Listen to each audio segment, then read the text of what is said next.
আসসালামু আলাইকুম রহমতুল্লাহ। সম্মানিত দর্শক, নবজাতক বা সদ্য ভূমিষ্ঠ শিশুদের শরীরে জন্মের পর থেকেই নানা ধরনের ইরাপশন বা উদ্বেগ দেখা দিয়ে থাকে।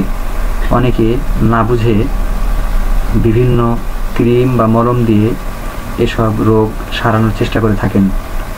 এতে অনেক ক্ষেত্রে রোগ চাপা পড়ার ভয় থাকতে পারে। তাই আপনার শিশুর জীবনের শুরুতেই এভাবে রোগ চাপা না দিয়ে শিশুর জন্য 100% পার্শ্ব প্রতিক্রিয়া মুক্ত ও নিরাপদ হোমিও চিকিৎসা গ্রহণ করুন।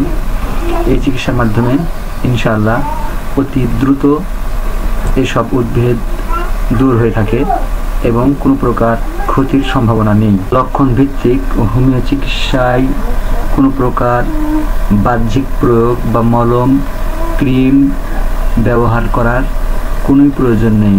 শুধুমাত্র ঔষধে ইনশাআল্লাহ এগুলো দূরীভূত হয়ে থাকে।